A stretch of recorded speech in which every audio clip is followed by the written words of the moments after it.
In this video, let's talk about the direction of Final Fantasy VII Remake Part 2, specifically about the character of Sephiroth and his motives. Spoiler alert if you have not yet played through the OG Final Fantasy VII or Final Fantasy VII Remake, so let's get odd. Definitely check out Audrey on Twitter at @ITaiKimochi. She posts a plethora of things related to Final Fantasy and other franchises, and her translations are always great and very helpful. Real quick, just wanted to let you know that as of the recording of this video, Final Fantasy VII Remake and Final Fantasy VII Remake Intergrade are both discounted until August 19th, so definitely check your local retailers if you're interested in that. So at the end of Final Fantasy VII Remake Part 1, Cloud and crew end up confronting Sephiroth, and I want to highlight some lines from Audrey's translation. So Sephiroth says, "Those who look with clouded eyes see nothing but shadows." That Sephiroth impression made me sad, I'm not gonna lie. Destiny comes. I'm waiting, Cloud. So let's pause for a moment. Reading through this scene made me think about the relationship between Cloud and Sephiroth. I think those two characters will forever be intertwined together. Let's think about it for a minute. When Cloud was young, he wishes to leave Nibelheim to become a soldier like his hero Sephiroth to impress Tifa. Again, heavy spoilers here. But during the Nibelheim flashback, he recounts the story to his friends of how he went to Nibelheim with Sephiroth, but eventually it is revealed that that was all a lie and he has this whole identity crisis. But regardless, at the end of the Nibelheim incident, Cloud ends up thrusting the almighty Buster Sword into Sephiroth. But now, even with Sephiroth quote-unquote gone, Sephiroth is forever embedded into Cloud, into his mind, into his soul, into his memories. Cloud and Sephiroth have become inseparable, which is very unfortunate for Cloud.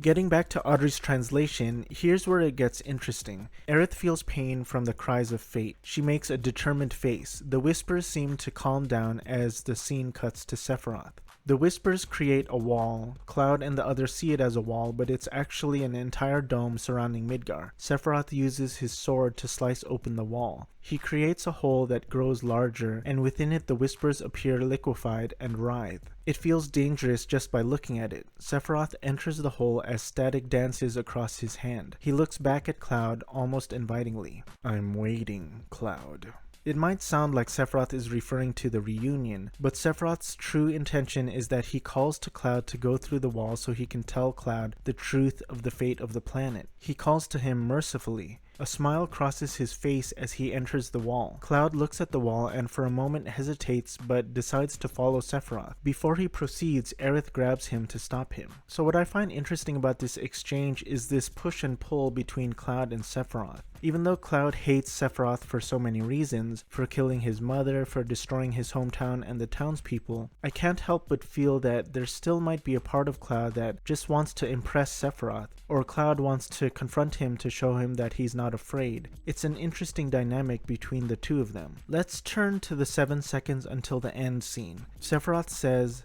"7 seconds until the end. Time enough for you, perhaps? The future is up to you, Cloud."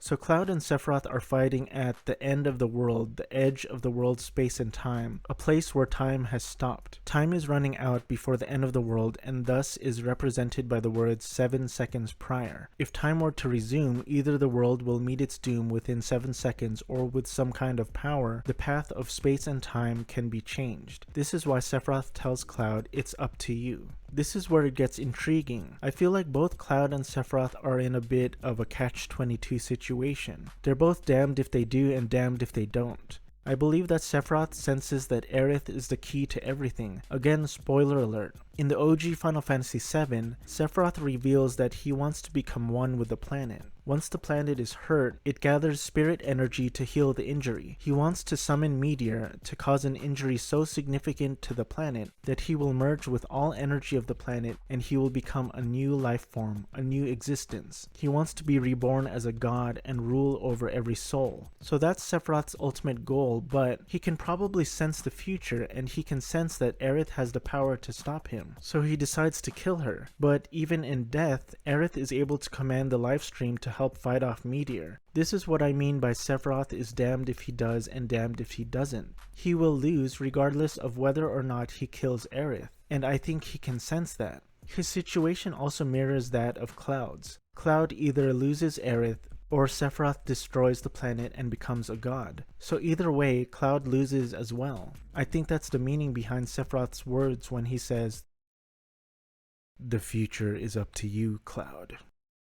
My voice isn't that deep. It's almost as if he's asking, what are you willing to fight for? Or what are you willing to lose? I've seen some theories out there of the possibility that Sephiroth could become redeemed. I don't think that's possible, and I wouldn't want it to happen either. It says here, Sephiroth's true intention is that he calls to Cloud to go through the wall so he can tell Cloud the truth of the fate of the planet. He is calling to him mercifully. I think it's just another one of Sephiroth's many ways of mental manipulation and deception to Cloud. He's probably trying to deceive Cloud by telling him that the planet is suffering and the only way to preserve the planet is to sacrifice those living. Keep in mind that Sephiroth's true goals aren't fully made clear in the OG Final Fantasy VII until the Temple of the Ancients, so we have a ways to go in the remake. That scene in the Temple of the Ancients with the murals on the wall and the music, it's really eerie and something I really look forward to, but that's a video for another time. I want to know your thoughts on all this as well, so let me know down in the comments. Thanks for watching. I really hope you enjoyed this video, and consider subscribing if you liked this video or if you thought it was interesting at all and you want to see more Final Fantasy VII Remake content. Liking and subscribing is a way to help the channel out. Stay odd and keep on playing.